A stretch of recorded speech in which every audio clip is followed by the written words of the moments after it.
아멘. 네, 하나님 말씀 보도록 하겠습니다. 마가복음 10장 17절부터 31절까지의 말씀입니다. 마가복음 10장 17절부터 31절까지의 말씀. 저와 여러분이 한 절씩 교독하고 마지막 절은 합독하도록 하겠습니다. 네, 교독합니다.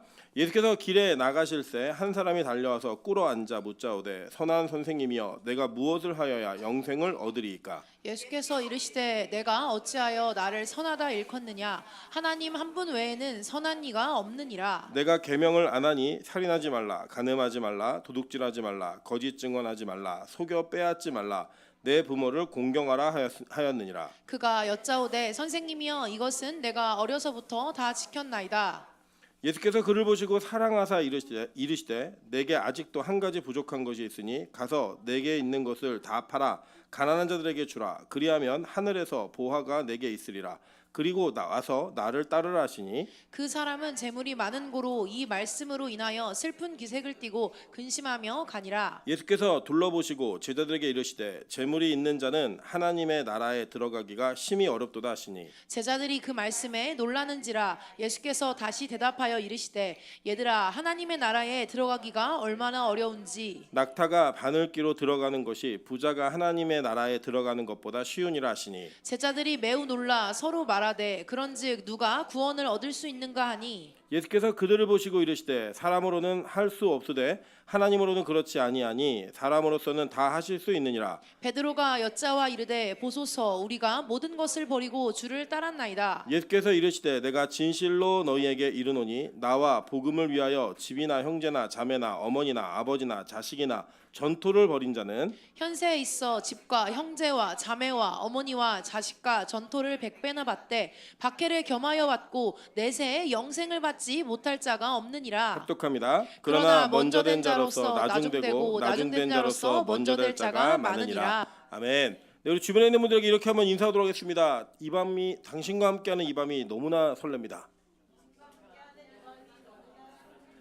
네, 뭐 안 설레는 표정으로 인사하시면 안 되고요. 이렇게 설레는 표정으로 인사하셔야 됩니다. 우리 빛가소금 교회는 예배하는 교회입니다. 우리가 사역자를 구하고 있는데 예배하는 교회인 것이 강조되니까 굉장히 그 사역자들이 어려운 것 같아요. 그래 어쨌든 뭐 가지고 있는 이 예배라는 가치를 우리가 포기할 수 없기 때문에 계속 그 가치를 이야기하면서 나아갑니다. 그때 교회가 분명한 가치가 있으면 성도도 그리고 사역자도 모두가 그 길을 향해 가게 되어 있습니다. 우리 빛가소금 교회 꼭 그렇게 이끌림 받는 교회 되기를 주님의 이름으로 축원합니다. 네, 오늘은 마가복음 10장 17절부터 31절까지의 본문을 가지고 답이 둘이면 답답이다라고 하는 제목으로 하나님 말씀 증거하도록 하겠습니다. 이 땅 가운데 우리가 살아가면서 때로는 한 가지밖에 없는 선택지가 있을 때 우리가 이게 좀 마음의 어려움도 있지만 동시에 누리는 자유함이 뭐냐면 다른 걸 생각하지 않아도 되는 자유함이 있습니다. 뭐 예를 들자면 우리 자매들이 어렸을 때 이렇게 많은 형제들이 이렇게 선호하고 자매들을 쫓아다니는 경우가 있잖아요. 물론 경험 못하신 분도 계시겠지만 그런 사람들도 있더라고요. 있는데 만약에 3명이 쫓아오면 3명 중에 누구를 골라야 될까 고민이 된다 안 된다? 되죠, 그죠? 근데 한 명이 쫓아와요. 고민한다 안 한다? 크게 선택지가 별로 없다라는 거예요. 왜냐하면 하나이기 때문에 답이 하나밖에 없기 때문에 그 하나만 그냥 따라가면 되는 거예요. 그런데 우리가 왜 갈등하고 고민하는 인생을 살아가냐? 그걸 점검해 보면 예를 들어 시험 문제에 문제가 하나 있고 보기가 하나 있다. 그럼 고민할 필요가 있다 없다? 없어요, 그죠? 그냥 그거 보기 하나 있는 거 선택하면 된다는 거예요. 근데 항상 보면은 보기가 몇 개씩 나와요. 예전엔 4개가 나왔었는데 하나가 더 늘어서 5개로 늘어났습니다. 그래서 찍을 때 확률이 줄어들었죠. 그래서 우리가 항상 고민하는 게 뭐냐? 4번일까, 5번일까, 1번일까, 2번일까, 3번일까. 그리고 항상 찍으면 그 찍은 뒤에 이제 고치잖아요. 1번과 3번 어느 걸 하지? 1번을 고치면 답이 뭐다? 3번이다. 예. 항상 경험해 보신 일이에요. 우리 인생에 그런 일들이 굉장히 많다라는 거예요. 여러분 복음을 만나고 복음을 경험하게 되다 보면요. 이 복음으로 가는 길 가운데 하나님이 원하시는 길을 걸어가는 그 과정 속에는 우리 인생에 항상 하나만 보이는 게 아니라 여러 가지가 보이게 되더라는 거예요. 하나만 보이면 참 좋은데 여러 가지가 보였을 때가 사실은 더 큰 문제입니다. 뭐 예를 들자면 제가 경험했던 일 중에 어떤 일이 있냐면 이제 부교육자 때 교회를 이렇게 지원하잖아요. 지원하면은 저는 그래도 약간 좀 그 제 마음 가운데 하나님이 인도해 주시는 데를 가야 된다라는 그 마음이 있었어요. 마음이 있었기 때문에 여러 군데 막 탁 뿌려놓고 연락 오는 데 간다 이런 거는 저는 안 해본 것 같아요. 그런데 제가 이렇게 추려가지고 두 군데 중에 한 군데를 간다라고 결정이 되면 그 두 군데 이력서를 넣고 저는 어떤 원칙이 있었냐면 무조건 먼저 연락이 오는 교회를 우선순위에 둔다. 그런데 다음에 연락이 왔을 때 두 교회가 연락이 오면 나는 무조건 작은 교회를 간다. 제가 이 마음에 제 선택 기준이 있었어요. 그러다 보니까 항상 그렇게 선택의 기준을 가지고 교회 연락을 받으며 그 연락을 받은 순서에 따라서 항상 그 기준대로 움직였던 경우가 있습니다. 그런데 이제 나이가 좀 더 들어가면서 부교육에서 인기가 별로 없어지기 시작했을 때 제가 이제 저희 아내를 만났던 교회를 지원했을 때는 이 교회만 연락이 왔어요.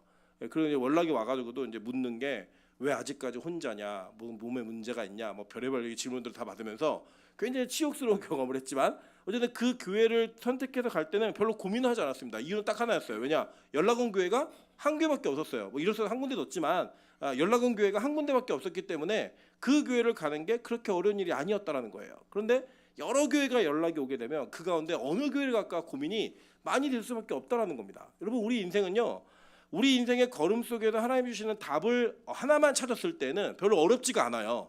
그냥 내가 좋든 싫든 그 길을 가면 돼요. 근데 문제는 뭐냐면 이걸 택해도 될 것 같고 저걸 택해도 될 것 같을 때, 답이 두 개일 때는 뭐다? 답답이다 라고 하는 결론밖에 내릴 수가 없다라는 거예요. 오늘 본문에 보시면 이 본문은 너무나 유명한 본문입니다. 그런데 이 본문과 함께 마가는 우리에게 전달하고자 하는 의도로 동일한 이야기들을 계속 연속적으로 이야기를 해요. 여러분 보시면요, 이 율법주의와 율법에 매여 살고 있었던 사람들에게 그들에게 최종적인 목표지는 뭐였냐면 사실은 율법 자체가 목표지는 아니었어요. 그들의 목표지가 뭐냐면 자기들은 영원한 생명을 소망하는 그 소망이 있었습니다. 왜냐하면 에덴 동산에서 창조되어진 아담과 하와는 원래 영원히 사는 존재로 창조됐기 때문이에요. 그거에는 관심이 있었던 거예요.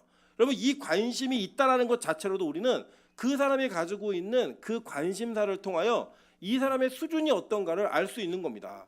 아까도 밥 먹고 우리 자매들, 우리 민정간사, 우리 미나영 전도사, 그리고 이제 몇몇 사람이 앉아갖고 막 얘기를 이렇게 나누는데 자매들끼리 나누는 대화에서 제가 뭘 봤냐면 최근에 나온 성형법을 막 얘기를 하는 거예요. 여기를 뭐 찢어가지고 뭐 갈고리를 넣어서 막 뼈를 긁어내고 티가 안 나게 막 한다는 거예요. 막 그걸 듣더니 저는 그럴 줄 몰랐어요. 우리 민정간사가 나도 하고 싶다 막 그런 거예요. 그러면 하고 싶다 막 얘기하고 거기서 계속 무슨 얘기가 나오냐면 성형에 대한 얘기가 계속 나오는 거예요. 눈을 찝어라, 뭐 찝었더니 뭐 예쁘더라, 찝는 건 괜찮다, 뭐 별의별 다 나와서 제가 야, 성형 말고 성경을 좀 그렇게 알았으면 좋겠다 그랬더니 다 거기서 막 이게 웃었던 이런 시간이 있었습니다.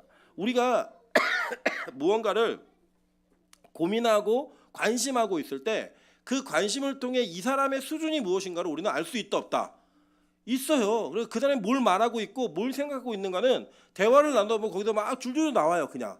여러분, 근데 되게 재밌는 게 뭐냐면요, 제가 청년들을 상담할 때 상담을 하면서 제가 하는 것 중에 하나가 뭐냐면 질문 하나 툭 던져놓고 이 사람이 무슨 얘기를 하나 쭉 들어봐요.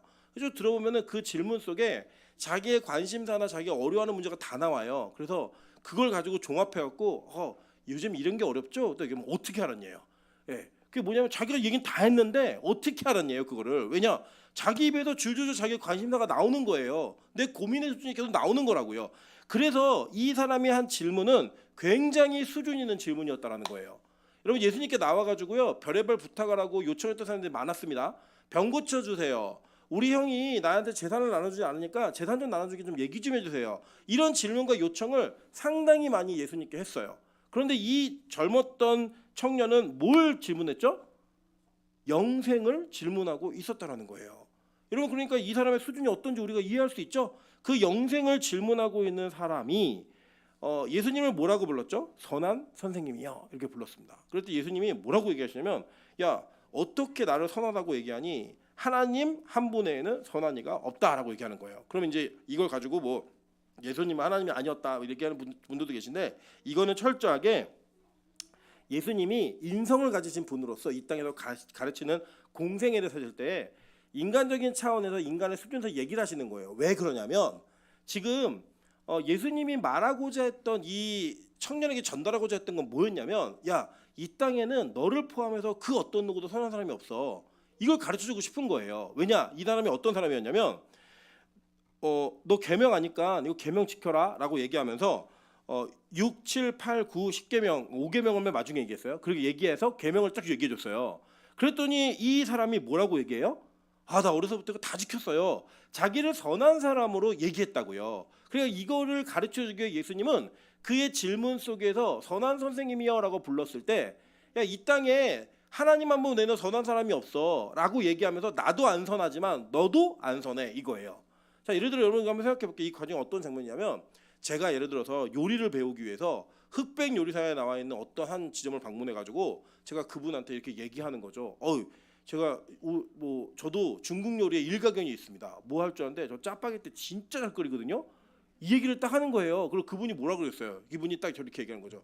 나도 아직 짜장면이 뭔지 잘 모르겠어 라고 얘기하면 제가 그때 어떤 마음을 가져야겠어요? 내가 흑백 요리사보다 낫네? 이거 멍청이죠?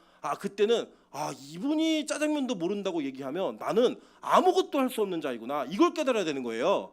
저는 가끔씩 충격적일 때가 언제냐면, 원장님이 설교하시면서 자기 이제 복음에 비유한대요. 그렇게 얘기하시면 우린 뭐예요? 점도 못 찍은 거죠. 그냥 그런 차원의 얘기를 하시는 거예요. 야, 어떻게 나를 선하다고 얘기하니? 나는 선한 사람이 아니야, 하나님 한 분만 선하셔 라고 얘기했을 때 이 젊은 청년이 이거 깨달아야 돼요. 그런데 이 젊은 청년이 그 뒤에 뭘 얘기하고 있는 거예요?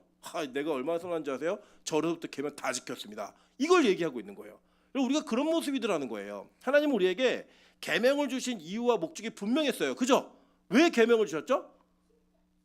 죽으라고 주셨어요. 너 이거 못 지키니까 네가 그걸 들으면서 나는 쓰레기구나, 나는 이걸 지킬 수 없는 자이구나, 그 한계를 정확하게 고백하라고 계명을 주셨단 말이에요. 그런데 그 계명을 읊었더니 내가 이거 다 지켰는데요. 이걸 얘기하고 있는 게 지금 뭐 하고 있는 거다? 번데기 앞에서 주름을 잡고 있고 처녀 귀신 앞에서 머리를 풀고 있는 거예요. 머리를 풀어헤치고 내가 무서운 사람이죠. 이게 지금 이 재물이 많은 사람의 모습이었다는 거예요. 그랬더니요, 예수님께서 이 사람을 보시고 어떻게 하셨어요? 사랑하사라는 표현하죠. 그죠? 사랑하사 뭐라고 얘기하면, 너 한 가지 부족한데 네 재산을 팔아 가난한 자에게 나누어주고 나를 따라와라고 얘기했단 말이에요. 여러분, 그러니까 이 사람이 이것을 팔아서 나눠주고 하늘의 보화가 있으니까 나를 따라와라고 얘기는 그 얘기에 충격을 받은 거예요. 나는 이거 못하는 사람인데? 이게 근심이 되기 시작한 거예요. 예수님이 부자가 하나님의 나라에 들어가는 것이 심히 어렵도다라고 얘기를 합니다. 그랬더니 이 말에 누가 충격을 받냐면 제자들이 충격을 받아요. 보세요. 그 24절. 제자들이 그 말씀에 어떻게 했어요? 놀라는지라라고 얘기하는 거예요. 왜 놀라느냐? 그 당시에도 재물이 많은 사람은 하나님의 복을 받은 사람이라고 얘기했다고요. 여러분, 이게 되게 웃기지 않습니까? 이게 어떤 나라였냐면, 지금 여러분 기억하시겠지만 마태의 직업이 뭐였어요? 세리였죠. 세리는 큰 돈을 만져요, 작은 돈을 만져요? 큰 돈을 만지는 사람이었다고요. 근데 그 큰 돈을 만지고 있는 세리들은 사람들이 경멸했어요. 경멸했는데 놀랍게도 이들은 재산이 많고 자산이 많은 사람은 하나님으로부터 복을 받은 사람이라고 하는 전제가 있으니까 그 전제가 이중적으로 나타나는 거예요. 여러분, 가끔씩 우리가 부정한 방법을 통해 돈을 벌거나 부정한 방법을 통하여 자기의 자산을 늘리는 사람들을 비난해요. 예를 들면 뭐 그게 사실인지 아닌지는 나중에 조사를 통해 밝혀지겠지만, 영부인이 주가 조작을 해가지고 돈을 벌었다. 우리 그때 우와, 영부인 재주가 대단하네 이렇게 얘기하는 사람 아무도 없어요. 그죠? 뭐라고 얘기해요? 야, 어떻게 그런 일을 할 수 있어라고 비난한다고요. 그런데 여러분 잘 한번 생각해 보세요. 그 뒤에 만약에 그 사람이 어떤 방법이든 간에 돈을 많이 번 사람이 있다고 얘기하면요, 우리는 그 사람을 부러워하고 그 돈을 만지는 것을 복이라고 생각하는 경향이 우리 안에 있다 없다? 있다고요. 그 이중적 잣대가 이때도 있었던 거예요. 그러니까 그 당시에 돈 많은 세리들은 저런 경멸을 받을 자들, 저는 대먹지 못한 놈들 이렇게 얘기했다고요. 그럼에도 불구하고 돈이 많은 부자가 천국 가지 못해 라고 얘기했더니 깜짝 놀라는 거예요. 그럼 누가 천국 가는데요 도대체? 도대체 이들 그렇게 말씀하시면 복 받은 사람이 천국을 못 간다고요? 이게 말이 돼요? 라고 하는 깜짝 놀라는 거예요. 그래서 이들이 한 번 더 얘기하세요. 낙타가 바늘길로 가는 것이 나가는 것이 부자가 하나님 나라에 들어가는 것보다 쉬우니라 라고 얘기하는 거예요. 그게 뭐라고 해요? 제자들이 매우 놀라 서로 말하되 그런즉 누가 구원을 얻을 수 있는가 하니. 이 사람들의 충격이 뭐냐? 그러면 도대체 누가 도대체 천국 간다는 얘기입니까? 부자가 못 가면 누가 가는데요? 이런 기복주의적인 성향이 누구에게 있었다? 제자들에게 있었다라는 거예요. 그래서 예수님은요, 이러한 내용에 대한 관심과 질문들을 반복적으로 받으셨고 대답을 하셨습니다. 자, 그런데 잘 보세요. 지금 이 청년이 부자 청년이었죠. 관원이었고 이 사람이 첫 번째 예수님과의 접촉적 질문이 뭐였어요? 영생이 어떻게 얻을 수 있어요? 라고 질문했다고요. 그리고 이 사람은 하나님 나라하고 먼 사람이라고 결론적으로 실격 판정을 받은 거예요. 너 불합격. 이걸 받은 거라고요. 그런데 여러분 잘 보시면 우리가 읽었던 우리 마가복음 12장에 이 계명에 대한 질문을 함과 동시에 이 사람은 하나님 나라에 가까운 사람이야라고 하는 예수님의 합격 통지를 받은 사람이 있어요. 자, 그게 누군지 한번 볼게요. 우리 마가복음 12장 28절부터 34절 다 같이 한번 보겠습니다. 마가복음 12장 28절부터 34절 제가 읽어드릴게요. 서기관 중 한 사람이 그들이 변론하는 것을 듣고 예수께서 잘 대답하신 줄을 알고 나와 묻되 모든 계명 중에 첫째가 무엇이니까? 예수께서 대답하시되 첫째는 이것이니 이스라엘아 들으라 주 곧 우리 하나님은 유일한 주시라.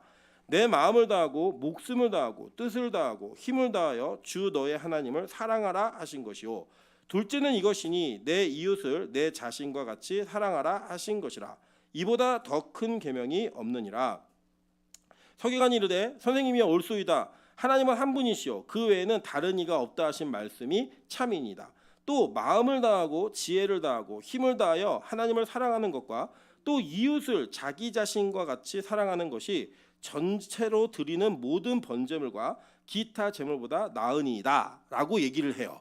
그래서 예수님이 뭐라고 했나 다 같이 한번 읽어보겠습니다. 34절 시작. 예수께서 그가 지혜 있게 대답함을 보시고 이르시되 내가 하나님의 나라에서 멀지 않도다 하시니 그 외에 감히 묻는 자가 없더라. 자, 동일한 질문으로 접근을 했죠. 근데 그 질문의 접근 속에 한 사람은 하나님 나라에 못 들어간다는 불합격 판정을 받았고 한 사람은 야, 너 조금만 더 하면 이 하나님 나라가 다 임했어. 너는 야 하나님 나라 지금 터치다운 하고 있다. 문고리 잡았네. 지금 이렇게 얘기하신 거예요. 그래서 도대체 왜 이렇게 얘기하냐는 거예요. 먼저 보시면 자 28절에 서기관 중 한 사람이 그들이 변론하는 것을 들었다고 얘기해요. 그럼 뭘 변론했냐? 그 위에 얘기가 뭐냐면 부활에 대한 논쟁이에요. 이 부활에 대한 논쟁이 뭐냐면 이 사두개인들이 부활을 안 믿었거든요. 부활을 안 믿는 사람이 예수님께서 물은 거예요. 예수님, 만약에 모세가 율법에 보면 형이 자식이 없이 죽으면 동생이 들어가서 그 대를 이으라고 했습니다. 근데 죽어가지고 7형제가 다 한 여자에게 들어갔는데 나중에 천국 가면 그 나라에서는 이 여자는 누구의 아내입니까? 라고 물었어요. 질문했다고요. 이건 뭐냐면 예수님 이 질문을 받아보시면요 부활이라는 게 있으면 복잡해요. 아주 만약에 부활하면요 이 땅에서 잘 먹고 잘 사는 게 우리 종교와 율법이 가지고 있는 기능이지 이거 부활까지 가버리면요 아주 복잡합니다. 현실을 좀 직시하는 이 질문에 답을 좀 해주세요 라고 질문 던진 거예요. 그러니까 예수님이 야 너네 성경도 모르고 하나님의 능력도 알지 못하고 니네 성경만 아는구나 이제 얘기하시는 거예요. 너네들 그러면서 얘기하신 내용이 뭐냐면 자 보세요. 너네 오해했다. 사람이 죽은 자 가운데서 살아날 때는 장가도 아니가고 시집도 아니가고 하늘에 있는 천사들과 같으니라. 죽은 자가 살아난다는 것을 말할진대 너희가 모세의 책 중 가시나무 떨기에 관한 글에 하나님이 모세에게 이르시되 나는 아브라함의 하나님이요 이삭의 하나님이요 야곱의 하나님이라 하신 말씀을 읽어보지 못하였느냐. 하나님은 죽은 자의 하나님이 아니요 산 자의 하나님이시라. 너희가 크게 오해하였도다 하시니라 라고 얘기하는 거예요. 그러니까 뭐냐면 야 모세는 아브라함, 이삭, 야곱보다 훨씬 더 뒤에 사람이야. 그들은 그 조상들은 다 죽었는데 떨기나무에다 하나님이 모세를 부르실 때 너 읽었지? 거기 뭐라고 얘기했니? 그 얘기 내용이 뭐냐면 나는 아브라함의 하나님, 이삭의 하나님, 야곱의 하나님이라는 거예요. 그러니까 만약에 죽은 자의 하나님이면 그게 무슨 의미가 있겠어? 그렇게 죽었던 자들도 앞으로 산 자가 되기 때문에 지금 실제로 살아있는 자이기 때문에 산 자의 하나님이라고 얘기한 거야. 이 얘기하니까 입이 막힌 거예요. 이걸 들었어요. 이걸 들은 율법사가 묻는 거예요. 지금 서기관 중 한 사람이 그러니까 율법 교사하고 서기관 같은 말이에요. 그러니까 이 사람 역시 뭐에 관심이 있는 거예요? 부활은 뭔데요? 영생에 관심이 있는 거라고요. 동일하게 영생에 관심이 있는 사람이 지금 이 질문하는 거예요. 자, 그럼 어떤 질문을 던지냐면 예수님 모든 계명 중에 첫째가 무엇입니까? 라고 묻는 겁니다. 자, 이해되셨죠? 그랬더니 예수님이 뭐라고 얘기하세요? 자, 읽어보겠습니다. 시작. 주께서 대답하시되 첫째는 이것이니 이스라엘아 들으라 주 곧 우리 하나님은 유일한 주시라. 내 마음을 다하고 목숨을 다하고 뜻을 다하고 힘을 다하여 주 너의 하나님을 사랑하라 하신 것이요. 이걸 얘기했어요. 그죠? 자, 그러면 둘째는 이것이니. 그러니까 이게 한글 성경은 다 번역 안 했는데 실제로는 헬라어 원어 성경에는 호모이모스라는 이 단어가 들어가 있는데 이게 무슨 뜻이냐면 이와 같으니, 둘째는 이와 같으니라고 얘기한 거예요. 그러니까 첫째와 둘째와 같다는 뜻이에요. 예, 첫째하고 둘째는 같은 거다라고 얘기하면서 뭘 얘기하고 있냐면 내 이웃을 내 자신과 같이 사랑하라 이렇게 얘기한 거예요. 그럼 도대체 이웃 사랑이 뭘까? 이제 이거를 알아야겠죠, 우리가. 왜냐하면 이 사람의 질문과 대답 속에서 예수님은 뭐라고 말씀하셨냐면, 야, 네가 하나님 나라 문고리 잡았어 지금. 그 가까이 왔다니까. 이렇게 얘기했으니까 여기 안에 힌트가 있는 거 아니에요 지금. 하나님 나라에 대한 힌트가. 이 내용을 우리 한번 보겠습니다. 누가복음 10장 25절부터 28절. 누가복음 10장 25절부터 28절. 자, 여기 보시면 이게 아까 우리 읽은 거예요. 낙타가 바늘길로 돌아가는 것이 이거 읽은 내용이잖아요. 그죠? 아, 죄송해요. 누가복음 10장. 누가복음 10장. 자, 읽어보겠습니다. 시작. 어떤 율법 교사가 일어나 예수를 시험하여 이르되 선생님 내가 무엇을 하여야 영생을 얻으리까? 예수께서 이르시되 율법에 무엇이라 기록되었으며 내가 어떻게 읽느냐? 대답하여 이르되 내 마음을 다하며 목숨을 다하며 힘을 다하며 뜻을 다하여 주 너의 하나님을 사랑하고 또한 내 이웃을 내 자신과 같이 사랑하라 하였나이다. 예수께서 이르시되 내 대답이 옳도다. 이를 행하라. 그리하면 살리라 하시니. 그래서 그 사람이 자기를 옳게 보이려고 예수께 여짜오되 그러면 내 이웃이 누구니까? 라고 물어요. 여러분 이 뒤에 나오는 얘기가 뭐겠어요? 우리 얼마 전에 배웠어요 이 얘기를. 선한 사마리아인의 비유가 여기서 나오는 거예요.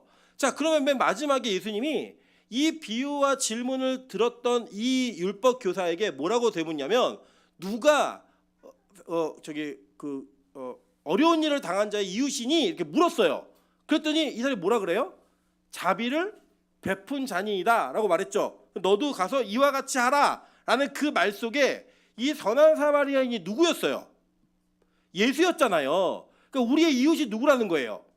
예수라고요. 그 본문은 우리가 누군가를 돕고 누군가를 사랑하고 누군가를 섬김으로써 구원에 이를 수 있다는 율법적 내용이 아니었잖아요.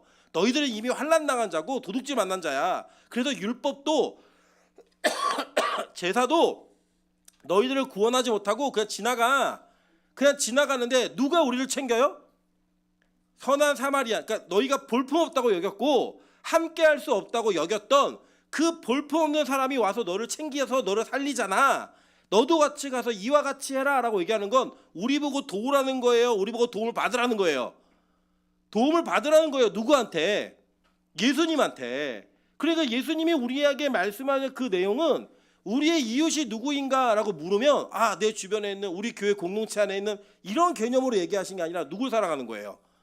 예수님을 사랑하라는 거예요. 그러니까 오늘 이 질문은 이 질문과 서기관과 예수님이 대답했던 이 마가복음 12장의 내용은 예수님이 하나님을 사랑하는 게 첫 번째 계명이고 둘째도 이와 같다. 그 뭐예요? 둘째도 이와 같으니 내 이웃을 내 자신과 같이 사랑하라라고 얘기했어요. 그 누굴 사랑하는 거예요? 이거는 예수님을 사랑하는데 누구처럼? 에? 아니 31절 다시 31절 12장 31절. 자, 조금만 잘 따라오세요. 여기 마지막 곱이니까. 자, 다 같이 읽겠습니다. 시작. 둘째는 이것이니 내 이웃을 내 자신과 같이 사랑하라 하신 것이라. 이보다 더 큰 계명이 없느니라. 자, 내 이웃이 누구였어요? 에? 이웃이 누구였냐고. 예수님의 가르침 안에서 이웃이라는 개념이 누구를 말하는 거였어요? 예수님이 우리의 이웃이었잖아요. 그러니까 여기서는 예수님 공생애를 사실 때에 내가 너의 이웃으로 이 땅에 왔고 너희들은 나를 볼품없게 여기고 너희들은 나를 사마리아인처럼 여기지만 율법도 제사장도 레위인도 너희들 다 지나갔어. 근데 나만 너희를 살리는 자야. 내가 너희의 이웃이야 라고 얘기하셨다고요. 근데 그 이웃을 어떻게 사랑하래요? 내 몸과 같이 사랑하라는 거예요. 여러분 우리가요 아무리 사랑하고 아무리 좋다고 여겨도 자기 자신이 너무나 힘들고 지치잖아요. 다 싫어요. 그러면 남편도 자식도 부모도 다 싫어요. 제가 지금 보면은 찬수는 엄마에 대한 애착이 엄청 뛰어난 아이예요. 엄마가 있어야지만 자기는 이렇게 행복을 느끼고 엄마가 없어야 아빠가 그 대타예요. 예, 그리고 이제 같이 있는 공간에서 엄마가 없으면 아무도 없는 거예요. 그래서 유명한 일화 있잖아요. 제가 침대에 누워 있고 저희 아내 학교 갔는데 찬소가 막 뛰어들어오더니 엄마는 아무도 없네. 그러면 나갔어요. 예, 저는 이제 있는 사람이 아니에요. 이 아이는 엄마에 대한 애착이 너무나 뛰어난 아이예요. 그래서 저희 아내도 찬소에 대한 애착이 뛰어난 사람이에요. 그래서 둘이 죽고 못 살아요 서로. 근데 저희 아내가 진짜 제가 어떤 장면을 봤냐면 너무 힘드니까 찬수가 잠투정을 하는데 제발 엄마 좀 살려줘 그러면 침대에서 뭐 펑펑 울더라고요. 그러니까 그렇게 좋아하는데도 그렇게 사랑하는데도 우리가 자식만큼 사랑하는 존재가 어디 있겠어요 이 땅에. 그런데 그렇게 좋아하고 사랑하는데도 내가 어렵고 위기에 처하니까 그 자식이 나에게는 짐이고 힘든 존재가 되더라고요. 그 자식이 그냥 버려버렸으면 좋겠다고, 그 진짜 던져버렸으면 좋겠다고 이렇게 표현할 정도로. 우리 기도원의 쌍둥이 아빠 있잖아요. 쌍둥이 아빠가 이제 시험관으로 아기를 낳다 보니까 애들이 이제 일란성으로 나온 거예요. 일란성이 아니라. 얼마나 예쁘겠어요. 어렵게 얻은 아이들인데. 근데요, 이 아이들이 이 잠을 자는 게 밤에 수면 교육이 안 되니까요. 한 놈이 깨서 울면은 얘가 진정시켜 재우면 그때 다른 놈이 깬대요. 또 이게 교대로 계속 그런대요. 밤새도록. 그러면 정말로 한숨도 못 자고 학교 간대요. 자기가 학창 시절에 싸움 좀 했는데 한 번도 코피 턴 적이 없는데 애들 젖병을 씻다가 코피가 쌍코피가 줄줄 흐르더래요.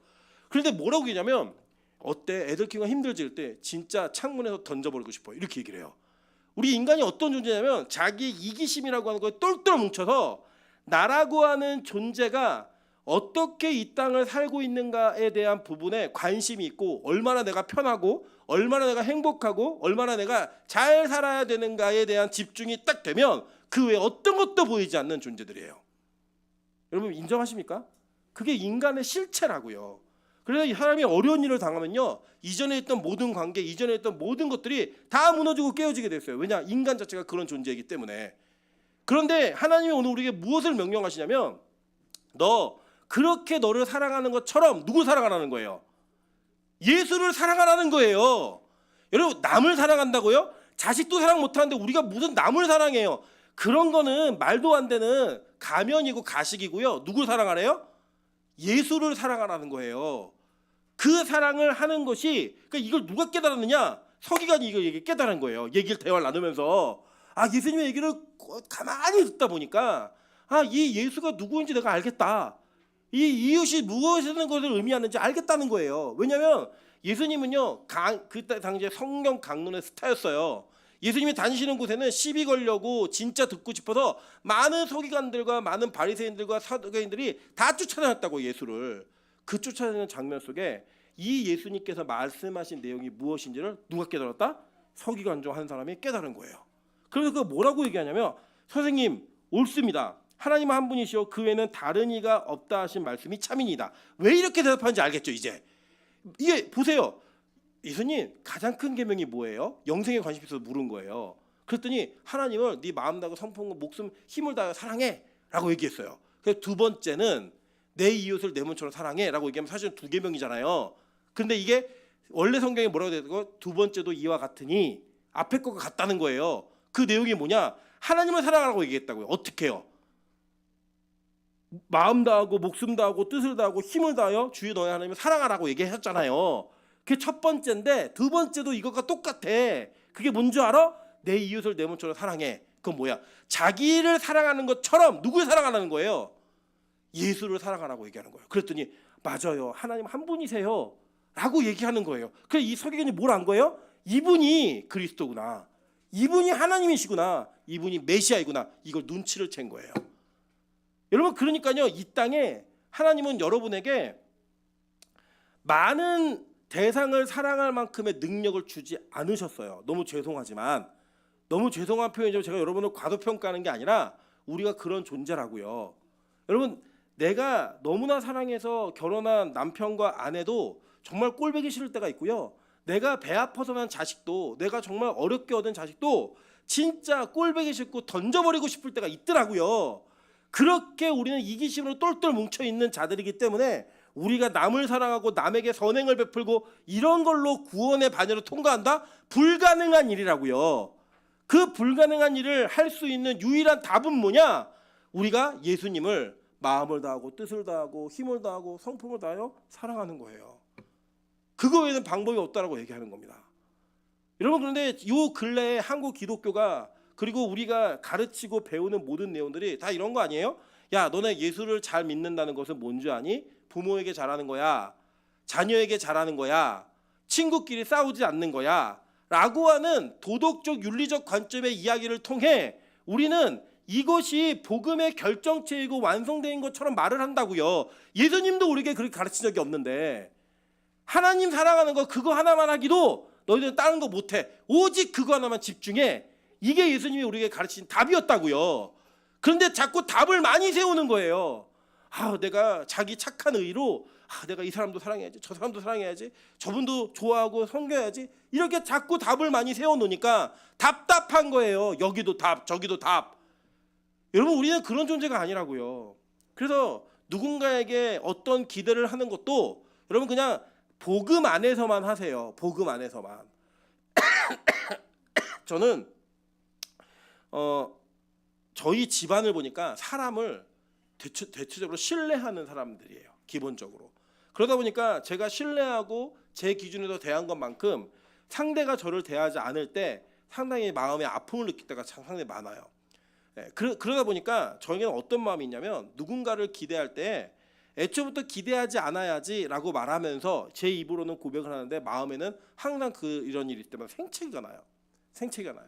반면에 저희 아내는 사람을 잘 믿지 않는 사람이에요. 믿지 말라고 계속 얘기를 해요. 그러나 저는 더 많은 상처를 받고 더 많은 아픔이 있다 할지라도 그 사람 안에서 일하시는 그 하나님과 성령님을 신뢰하면서 그 사람을 믿는 게 맞아요. 저는 그게 맞다고 생각해요. 그게 이 땅을 살아가는 우리들의 모습이에요. 자, 잘 보세요. 이거는 사람을 살아가라는 게 아니에요.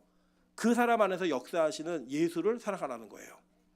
그분을 사랑하고 신뢰하니까 그 다음을 볼 수 있는 거예요. 때로는 그것 때문에 상처가 되고 아프더라도 그 다음을 믿는 거예요. 그 안에 있는 성령님을 기대하면서 신뢰하면서, 어차피 자기 의로 이 땅에서 나 계명 잘 지켰어요 라고 말하는, 그렇게 자기 의를 자랑했던 자는요, 천국에서 탈락한 자였다고요.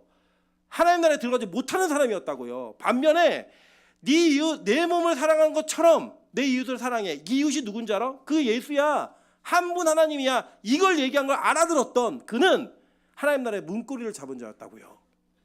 여러분, 저는요, 우리 빛가서공교회가 하나님을 정말로 사랑하는 교회인지, 여러분 각자 개개인의 마음에 정말로 마음을 다하고 목숨을 다하고 뜻을 다하고 힘을 다해서 하나님을 사랑하는지 아닌지 전 잘 몰라요. 그건 제가 평가하는 게 아니에요. 제 영역이 아니라고요. 그건 여러분이 다 마지막에 주님 앞에 서서 평가받는 내용들이에요.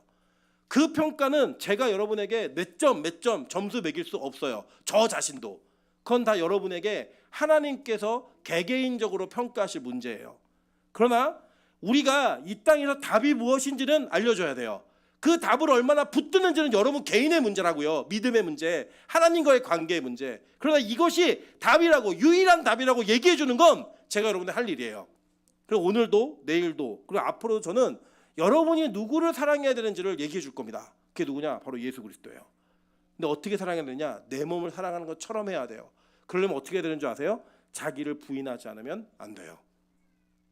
나를 더 사랑하면 예수를 사랑할 수 없다고요. 나를 부인해야지만 그분을 사랑할 수 있다는 거예요. 여러분, 아까도 우리 빛가서공교회 교육자를 구하는 얘기를 하면서 여러 가지 얘기를 나눴어요. 매일 예배 드리는 길 누가 와요? 뭐 저녁 시간이 없으니까 안 돼요. 뭐 다 맞아요. 다 맞는 얘기예요. 다 맞는 얘기였고, 또 오늘 여기 우리 이유행 전사님이 우리 교회에 방문해서 예배를 드리고 계신데, 하늘문에서 만나 우리 청년이었는데 지금 전도사님으로 잘 사역하고 계세요. 교회가 이제 7년째 사역을 하니까 한 달 동안에 휴식을 준 거예요. 한 달 동안에. 그래서 이제 그 교회들을 방문하는 와중에 우리 교회로 왔어요. 오니까 그 얘기를 듣더니 우리 교회 두 사역자가 와 이러는 거예요. 네, 그 교회 너무 좋은 것 같아요. 이런 느낌으로 우리는 몇 주 줘요. 이런 막 질문을 던지고 싶은 막 눈빛이 있어요. 근데 우리 이유영 전사님이 매일 예배 드리는 교회가 어쩌면 더 쉬울 수도 있대요.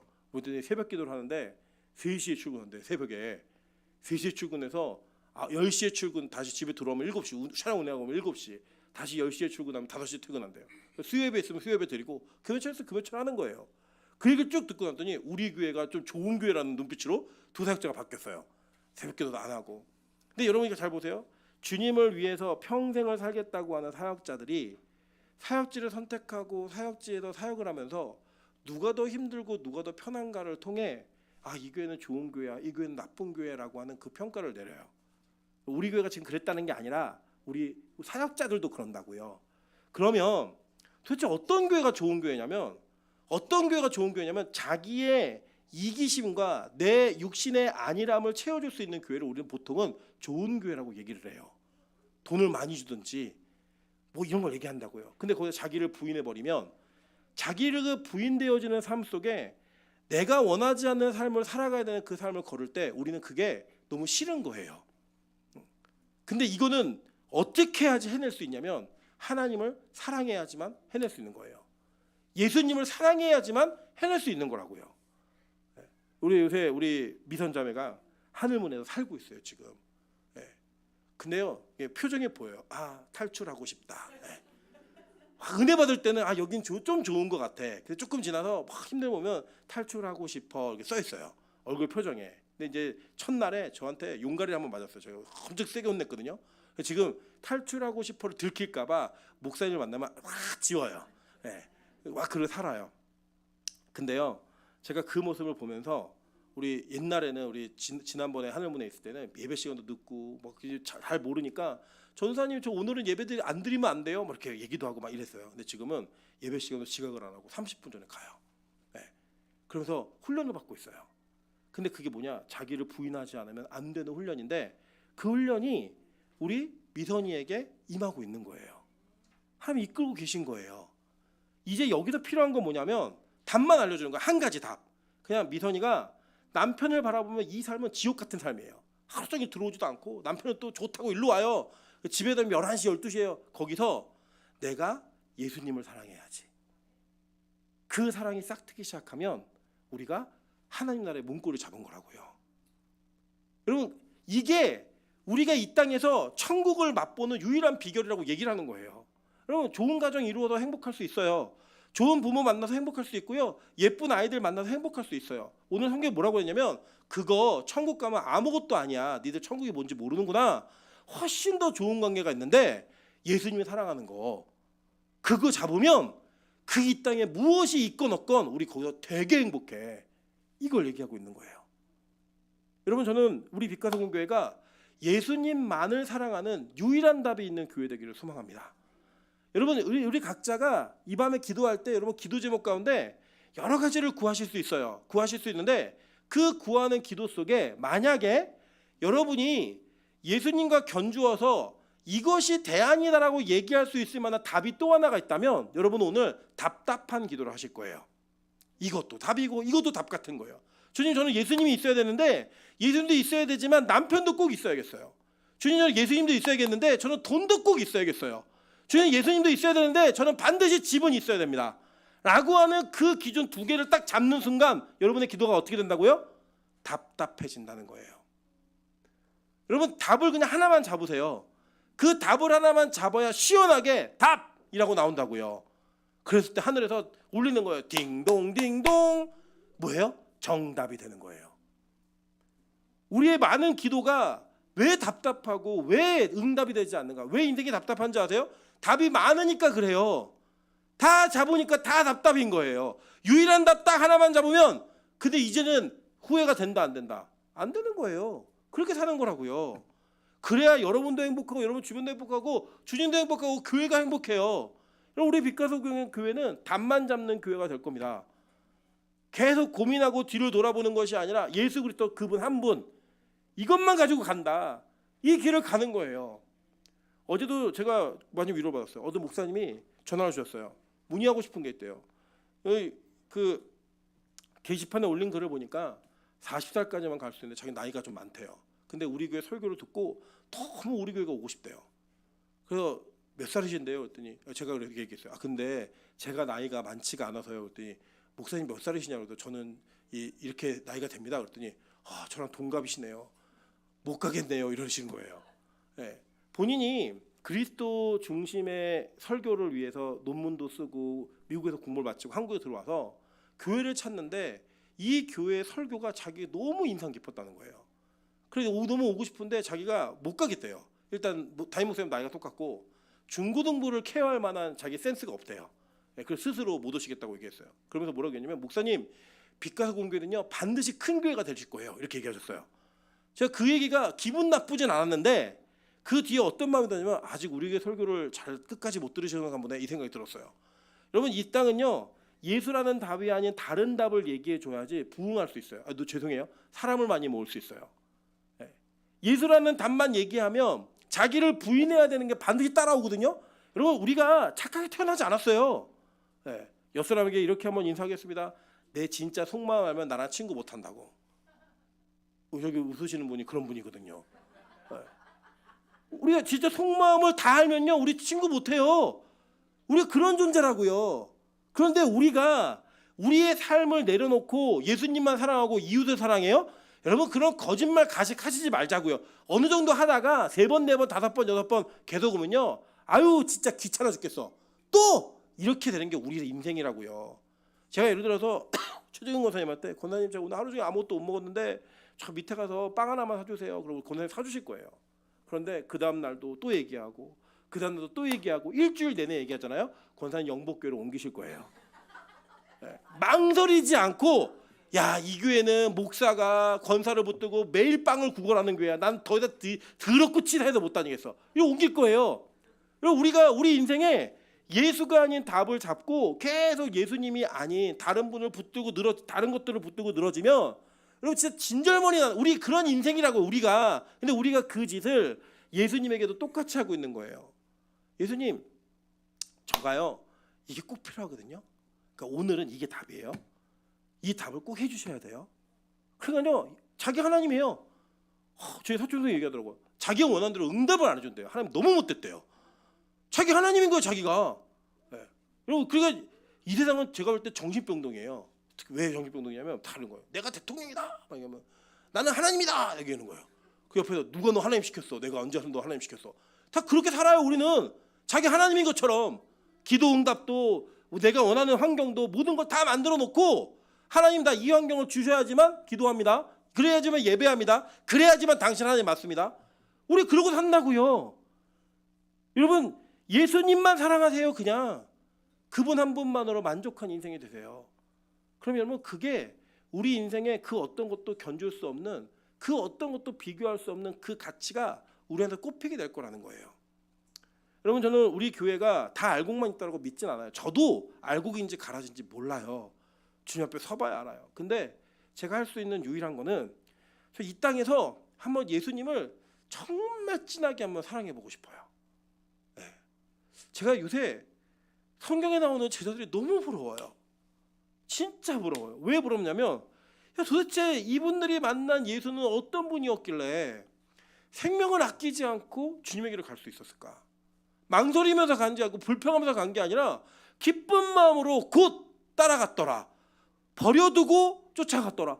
이 얘기가 이렇게 저는 부러울 줄 몰랐어요. 예전에 그냥 읽었거든요. 안 읽었던 본문이 아니에요. 계속 읽었는데 어느 날부터 그 말 속에 담겨져 있는 제자들의 마음이 느껴지기 시작하니까 미치겠는 거예요. 하나님, 예수님 나도 같은 예수를 믿고 있다고 얘기하는데 나는 다 버려두고 따라갈 준비가 아직 안 돼 있는 것 같아요. 끌려가고 있지 따라가고 있는 것 같지가 않아요. 망설이지 않고 다 버려두고 갔다는데 그 나 망설이지 않는 곧이라는 단어가 내 인생에 있는 게 아니라 그냥 민그저 마지못해 느림느림하게 저희 찬송 되게 늦거든요. 되게 늦어요.